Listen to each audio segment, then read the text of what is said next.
నమస్తే, welcome to Leo. నేను మీ Jagan. Singapore వాస్తవానికి సింగపూర్కి చంద్రబాబు నాయుడు గారికి ఉన్నటువంటి ఒక అభినవ సంబంధం ఇప్పటిది కాదు. వాస్తవానికి సైబరాబాద్ డెవలప్మెంట్ టైంలోనే సింగపూర్ గురించి ప్రస్తావనలు వచ్చాయి. అయితే సింగపూర్తో చంద్రబాబు నాయుడు గారికి ఉన్నటువంటి ఒక అనుబంధం అనేది ఏంటి అనేది ఏపీలో కావచ్చు, తెలంగాణలో కావచ్చు ఉన్నటువంటి ప్రజలందరికీ కూడా తెలుసు. అయితే నిజంగా సింగపూర్తో ఉన్నటువంటి ఒక సత్సంబంధాలు ఏవైతే ఉన్నాయో ఆనాడు 2020 విజన్ అనగానే చంద్రబాబు నాయుడు గారిని చూసి నవ్వుకున్నటువంటి ఒక చాలామంది జనాలు ఉన్నారు. అయితే తెలంగాణలో సంబంధించి 2020 ఫలితాలు ఏవైతే ఉన్నాయో వాటి ఫలాలు ఈరోజు ఎలా ఉన్నాయని సంగతి అందరికీ తెలిసిందే. వాస్తవానికి సూపర్ స్టార్ రజనీకాంత్ గారు కావచ్చు, అదేవిధంగా చూసుకుంటే చాలామంది గొప్ప గొప్ప నాయకులు కావచ్చు, లేదంటే మనకు సినీ స్టార్స్ కావచ్చు, లేదా బిజినెస్ మ్యాన్స్ కావచ్చు, వీరందరూ కూడా చెప్తుంది ఏంటి అంటే ఈనాడు హైదరాబాద్కు వచ్చిన తర్వాత ఏదైతే సైబరాబాద్ ఏదైతే ఉందో కొండాపూర్ కావచ్చు, మాదాపూర్ కావచ్చు, గచ్చిబౌలి కావచ్చు, ఫైనాన్షియల్ డిస్ట్రిక్ట్ కావచ్చు, ఇలాంటి ప్రదేశాల్లోకి వెళ్తే మేము నిజంగా ఎక్కడున్నాము, నిజంగా ఫారెన్ సిటీలో ఉన్నామా లేదంటే నిజంగా ఇండియాలోనే ఉన్నామా అనేటువంటి ఒక రీతిలో బిల్డింగ్స్ కావచ్చు, డెవలప్మెంట్ కావచ్చు జరిగిందని చెప్పేసి ప్రతి ఒక్కరు చెప్తున్నారు. ఇది ఎందుకంటే సింగపూర్ సంబంధించి అప్పట్లోనే చంద్రబాబు నాయుడు గారికి ఉన్నటువంటి సత్సంబంధాలు అని చెప్పొచ్చు.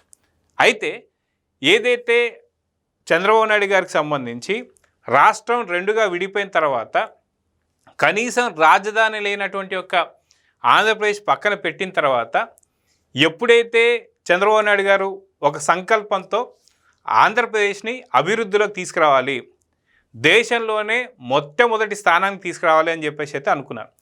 ఈ టైంలో సింగపూర్కి సంబంధించినటువంటి ఒక సత్సంబంధాలు ఏవైతే ఉంటాయో వీటిని తీసుకొని రాష్ట్రాన్ని అంటే అమరావతిని మెయిన్గా సింగపూర్కి సంబంధించినటువంటి ఒక సహకారంతో వీటిని మళ్ళీ ఒక సైబరాబాద్ కన్నా మించినటువంటి ఒక అమరావతిని చేయాలనే ఆలోచనతో ఆయన సింగపూర్కి వెళ్ళడం, ఆ రోజు అక్కడున్న నమూనాలు కావచ్చు ఇవన్నీ చూసుకోవడం, ఇవన్నీ కూడా ఒక ప్లానింగ్ అనేది జరిగింది. ఇదంతా ఒక ఎత్తు అయితే 2019 నుంచి 24 దాకా వైఎస్ జగన్మోహన్ రెడ్డి అక్కడ ఏదైతే అమరావతికి సంబంధించిన డెవలప్మెంట్ ఏరియా ఏదైతే అమరావతి రైతులు ఇచ్చినటువంటి ఒక ఏదైతే స్థలాలలో డెవలప్మెంట్ జరుగుతున్నటువంటి ఒక ప్రాంతాలలో తుమ్మ చెట్లు మొలిపించి అదొక జంగల్ లాగా చేశారు.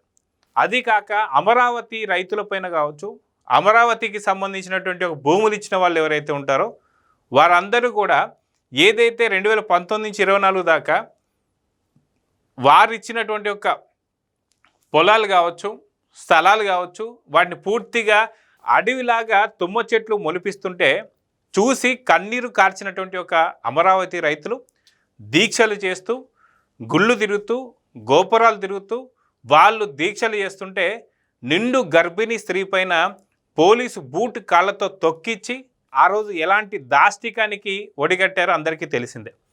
అయితే ప్రజలు చేసినటువంటి ఒక తప్పు ఏంటి అంటే 2019 ఏదైతే ఉందో అప్పుడు ఎన్నికల్లో బాబాయ్ హత్య కేసు అంటే వైఎస్ వివేకానందరెడ్డి గారి హత్య కేసు ఏదైతే ఉందో నారాసుర రక్త చరిత్ర అని చెప్పి మార్చారు. అదేవిధంగా చూసుకుంటే కోడి కత్తికి సంబంధించి జలుపల్లి శ్రీనివాస్ అనేటువంటి ఒక అమాయకుని పట్టుకొని తను హత్యాయత్నం చేయబోయాడని చెప్పేసి కోర్టులో కేసు వేయడం జరిగింది. ఆ యొక్క సెంటిమెంట్ అనేది ప్రజల్లోకి తీసుకెళ్ళడం జరిగింది. ఒక బాబాయిని చంపుకొని రక్తపు మడుగుల్లో ఉన్నటువంటి ఒక సీఎం కుర్చీలో కూర్చున్నాడు మా అన్న అని చెప్పేసి స్వయానాన్ని చెల్లెలైనటువంటి ఒక వైఎస్ సునీత గారే చెప్పారు. అలాగా కూర్చున్నటువంటి ఒక జగన్మోహన్ రెడ్డి గారు అమరావతి కాదు పూర్తిగా 3 రాజధానులు కావాలని చెప్పేసి అటు అమరావతి అని, అటు వైజాగ్ అని, ఇటు కర్నూలు అని చెప్పేసి మాట్లాడి ఎక్కడా ఒక ఇటుక పెట్టినటువంటి ఒక పరిస్థితి కూడా లేదు. అయితే మొత్తానికి ప్రజలే ఏం జరిగిందనేది పూర్తిగా కులంకషంగా తెలుసుకున్న తర్వాత నిజంగా 2019లో 151 సీట్లు ఇచ్చిన తర్వాత ఏదైతే ఆంధ్రప్రదేశ్లో మళ్ళీ అదే ఆంధ్రప్రదేశ్లో కనీసం ప్రతిపక్షం కూడా లేకుండా అంటే గతంలో మనం చూసాం 2019 కన్నా ముందు ఎలక్షన్స్ కన్నా ముందు విజయలక్ష్మి గారు ప్లస్ జగన్మోహన్ రెడ్డి గారు ఒక మీడియాకి ఇంటర్వ్యూ ఇస్తూ విజయలక్ష్మి గారు అన్న మాట ఏంటి అంటే ఈసారి టీడీపీ పార్టీకి కనీసం ప్రతిపక్షం కూడా తగ్గకూడదని చెప్పేసి అన్నారు. కానీ అదే తల్లి 2024 ఎన్నికలకు వచ్చేసరికి వైఎస్ఆర్ వారసురాలు ఓన్లీ షర్మిల మాత్రమే అంటే కొడుకు చంపేస్తాడేమో భయంతో ఫారెన్కి వెళ్ళిపోయి మరి ఒక వీడియో ఇచ్చింది. నిజంగా ఆ తల్లి ఆశించింది జరిగిందని చెప్పుకోవాలి. అప్పుడు టీడీపీ మీద అనుకుంది, కానీ ప్రతిపక్షం వచ్చింది. కానీ దాని తర్వాత 2024లో కొడుకు పూర్తిగా భూస్థాపితం కావాలని చెప్పి పవన్ కళ్యాణ్తో పాటు విజయలక్ష్మి గారు అనుకున్నారు. అందుకే ఈరోజు ప్రతిపక్షం కూడా లేకుండా 151 స్థానాల నుంచి 11 స్థానాలకు పరిమితం అయిపోయారు.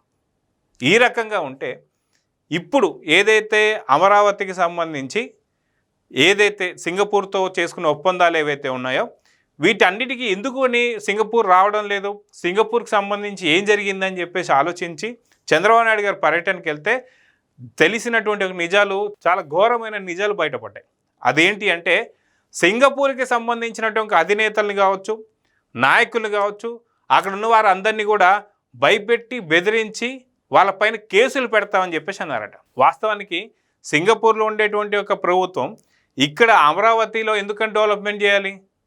సరే, చంద్రబాబు నాయుడు గారితో ఉన్నటువంటి ఒక రిలేషన్ బట్టి వాళ్ళు డెవలప్మెంట్ చేస్తానికి వచ్చారనుకో, కానీ వచ్చి డెవలప్మెంట్ చేసినందుకు గాను వాళ్ళకి ఇచ్చేటువంటి ఒక పురస్కారం ఏంటి? కేసులు పెట్టడమా, భయపెట్టడమా, బెదిరించడమా? సింగపూర్లో ఉన్నవారు ప్రతి ఒక్కరిని కూడా అక్కడ ఉన్న నాయకుల్ని మీ మీద కేసులు పెడతామని చెప్పి బెదిరించారట. ఇది వింటుంటే మీకు ఇంకొక చిన్న ఉదాహరణ కూడా చెప్పాలనిపిస్తుంది.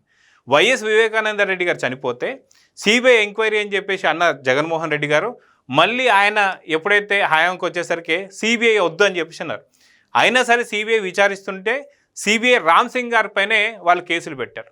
అంటే సింగపూర్ వచ్చి డెవలప్మెంట్ ఏదైతే చేస్తుందో, నిజంగా మీరు వచ్చి ఇక్కడ డెవలప్మెంట్ చేసి అది చంద్రబాబు నాయుడు గారి హయాంలో డెవలప్మెంట్ అయ్యింది అంటే అక్కడ ఖచ్చితంగా చంద్రబాబు నాయుడు గారికి పేరు వస్తుందని చెప్పి సింగపూర్ సంబంధించినటువంటి ఒక నాయకులు ఎవరైతే ఉంటారో వాళ్ళపైన కేసులు పెడతామంటే వాళ్ళు ఖచ్చితంగా ఎందుకుంటారు? వాళ్ళకి సంబంధించినటువంటి ఒక స్థలం కాదు, ఏది కాదు కదా. అందుకే వాళ్ళు వెళ్ళిపోయారు. అది వెళ్ళిపోవడమే కాకుండా మళ్ళీ ఇటీవల 2024లో కూటమి ప్రభుత్వం గెలిచిన తర్వాత, అంటే దాదాపు 94% ఓటింగ్ వచ్చింది. దాని తర్వాత 164 సీట్లు గెలుచుకున్నారు. ఓన్లీ 11 స్థానాలకే వైసీపీ పరిమితమైంది. ఇలాంటి తరుణంలో మళ్ళీ సింగపూర్కి వెళ్ళారు నారా చంద్రబాబు నాయుడు గారు. సింగపూర్కి వెళ్ళిన తర్వాత సింగపూర్తో నారా చంద్రబాబు నాయుడు గారు కావచ్చు, అక్కడ ఉన్నటువంటి సింగపూర్ పెద్దలు కావచ్చు, లోకేష్ గారు కావచ్చు, నారాయణ గారు కావచ్చు, టీజీ భరత్ గారు కావచ్చు, వీరందరూ వెళ్ళి మళ్ళీ ఏదైతే మీరు ఖచ్చితంగా రావాలి, ఈసారి మాత్రం మీకు ఎటువంటి అడ్డంకులు లేవు అని చెప్పేసి చెప్పిన తర్వాత అప్పుడు అంటే వైసీపీలో జరిగినటువంటి కుట్రలన్నీ కూడా బయటపెట్టారు. జగన్మోహన్ రెడ్డి గారు లేఖలు రాశారని. ఏం లేఖలు రాశారంటే ఈ లేఖలు ఏదైతే to my dearest Singapore please send 150 crores with love from Jagan. అంటే దాదాపు విత్ లవ్తో 143 కోట్లు అడిగాడని. ఖచ్చితంగా మీరు ఏదైనా కన్స్ట్రక్షన్ స్టార్ట్ చేయాలన్నా, మీ యొక్క పెట్టుబడులు ఇక్కడ పెట్టాలంటే నాకు సుంకం కట్టాల్సిందే. వాళ్ళు ఎందుకని వచ్చి కడతారండి? వాళ్ళకి మనం వెసులుబాట్లు ఇవ్వాలి ఇక్కడ. అటువంటిది ఎవరు వచ్చి ఏది చేసినా సరే ఖచ్చితంగా కప్పం కట్టాల్సిందే అని చెప్పేసి లేఖలు రాశారు, ప్రేమ లేఖలు. అదే బెదిరింపు లేఖలు. ఈ బెదిరింపు లేఖలతో ఖచ్చితంగా సింగపూర్కి ఒకటి అనుకున్నారు, మనకి ఎందుకు ఇదంతా అని చెప్పేసి వాళ్ళు మళ్ళీ రిటర్న్ వెళ్ళిపోయారు. ఇప్పుడు మళ్ళీ చంద్రబాబు నాయుడు గారు వెళ్ళి కాళ్ళ వేళ్ళ పడి, లోకేష్ గారు వెళ్ళి వాళ్ళని ఒప్పిస్తున్నప్పుడు ఉత్పన్నమవుతున్నటువంటి ఒకటే ప్రశ్న ఏంటంటే, మళ్ళీ 2029లో జగన్ వస్తాడా? ఈ ప్రశ్న మళ్ళీ ఎక్కడో విన్నట్టుంది కదా. దావోస్కి వెళ్ళినప్పుడు కూడా అక్కడ కొన్ని లక్షలాది కోట్లు పెట్టుబడులు పెడతానికి వస్తున్నటువంటి కొన్ని కంపెనీలు మొట్టమొదటిగా అడిగినది ఏంటి అంటే, 2014లో మీరు వచ్చినప్పుడు మేము వచ్చాము, మాట్లాడాము, కానీ మమ్మల్ని 2019 నుంచి 24 లోపల మమ్మల్ని అందరూ బయటికి గంటాలని చెప్పి చూశారు. సో కాబట్టి మళ్ళీ ఏ ధైర్యంతో రావాలి, మళ్ళీ వైఎస్ జగన్ వస్తే మా పరిస్థితి ఏంటి అని చెప్పేసి అన్నప్పుడు, లేదు ఆ భూతాన్ని మేము గాజు సీసాలో బంధించి పెట్టాము, దాన్ని అతి తొందరలోనే భూస్థాపితం చేయబోతున్నాము అని చెప్పేసి అన్నారు. అంటే జైల్లో తొయ్యబోతున్నాము అని చెప్పేసి. ఈ మాటలు విన్న తర్వాత దావోస్కు సంబంధించిన పెట్టుబడులు కావచ్చు, అదేవిధంగా చూసుకుంటే సింగపూర్కి వెళ్ళినప్పుడు కూడా చాలా ధైర్యం ఇవ్వడంతో ఈసారి ఖచ్చితంగా మేము ఎట్టి పరిస్థితుల్లో జగన్మోహన్ రెడ్డిని రానియము. అంటే ఇక్కడ ఉన్నటువంటి ఒక 5 కోట్ల మంది ప్రజల గురించి ఎవరు కూడా సింగపూర్ కావచ్చు, దావోస్ కావచ్చు, లేకపోతే ఇంకెవరు కావచ్చు, ఎవరి గురించి మాట్లాడతల్లా. ఇక్కడ ఓన్లీ మాట్లాడుతుంది ఎవరి గురించి అంటే వైఎస్ జగన్మోహన్ రెడ్డి గురించి. అంటే సొంత తల్లిని భయపెట్టి, సొంత చెల్లిని భయపెట్టి, అటు బాబాయిని చంపేసి, అటు సునీతమ్మ గారిని ఇబ్బంది పెట్టి, మీ పార్టీలో ఉన్నటువంటి రఘురామకృష్ణ గారు లాంటి వాళ్ళని కస్టోడియల్ టార్చర్ చేసి, మీ పార్టీలో ఉన్నటువంటి కోటంరెడ్డి శ్రీధర్ రెడ్డి గారిని ఆయనకు ఫోన్ ట్యాపింగ్ చేసి, అదేవిధంగా చూసుకుంటే ఎంతోమంది ఈ పార్టీ నుంచి బయటకు వచ్చిన వాళ్ళు ఎవరైతే వాళ్ళందరికీ బెదిరించి ఓన్లీ ఏపీలో ఆంధ్ర రాష్ట్రంలో నీ కుటుంబంలోనే కాకుండా పెట్టుబడులు పెడతానికి వస్తున్నటువంటి ఒక ఇతర దేశాలు కావచ్చు వీళ్ళందరినీ కూడా భయపెడుతుంటే ఖచ్చితంగా చంద్రబాబు నాయుడు గారు చాలా ఆగ్రహం వచ్చింది. దీనిపైన వెళ్ళి స్పష్టంగా చెప్పారు, ఖచ్చితంగా జగన్మోహన్ రెడ్డి అనే వ్యక్తి ఇకపైన రాజకీయాల్లో ఉండడు అని చెప్పడం జరిగింది. దాంతోనే మళ్ళీ పెట్టుబడులు రావడం మనకు స్టార్ట్ అయింది.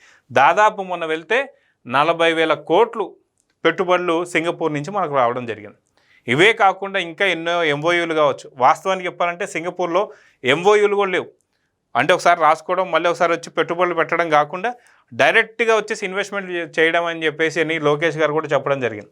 సో 100కి 100% ఇలాంటి ఏదైతే వీళ్ళని దేశద్రోహులు అనాలా, రాష్ట్ర ద్రోహులు అనారా, లేకపోతే ఎలా అంటే ఒక గతంలో మనం చూసాం ఏదైతే ఆఫ్ఘనిస్తాన్ కావచ్చు, లేదంటే కొన్ని బాగా వెనకబడి ఉన్నటువంటి ప్రాంతాలలో కూడా ఇలాంటి ఇబ్బందులు ఉంటుంటాయి. ఏంటి అంటే అక్కడ ఏదో చేస్తానికి వెళ్ళినప్పుడు అక్కడ ఏది చేయకుండా ఉండడానికి కొంతమంది అక్కడ ఆపుతుంటారు. అలాంటి చెడు పేరు ఇండియాకి రాబోతుంది, ఆంధ్రప్రదేశ్కి రాబోతుంది అనేటువంటి తట్టుకోలేక చంద్రబాబు నాయుడు గారు ఖచ్చితంగా ఒక మంచి బలమైన హామీ ఇవ్వడంతో పెట్టుబడులు మళ్ళీ స్టార్ట్ అవుతున్నాయి. సో సింగపూర్కి సంబంధించి మనకు అమరావతిలో అతి తొందరలో ఒక రేంజ్ కన్స్ట్రక్షన్స్ మనం చూడబోతున్నాం. ఆకాశానికి హద్దుకునేటువంటి యొక్క అంతస్తులు కూడా చూడబోతున్నాం. సో ఏం జరుగుతుందో చూద్దాం. కానీ ఇలాంటి ఎవరైతే రాష్ట్రానికి సంబంధించి పెట్టుబడులు రానికుండా బ్యాంకులకు కావచ్చు, మిగతా సంస్థలకు కావచ్చు లేఖలు రాసి ఖచ్చితంగా ఆపాలనుకునేటువంటి వారందరినీ కూడా ఖచ్చితంగా కంట్రోల్ చేయాల్సిన అవసరం మాత్రం కూటమి ప్రభుత్వం పైన ఉంది. సో వీళ్ళపైన ఎలాంటి కఠిన చర్యలు తీసుకోబోతున్నారో చూద్దాం. మరి నమస్తే. Please subscribe to Leo news for more videos.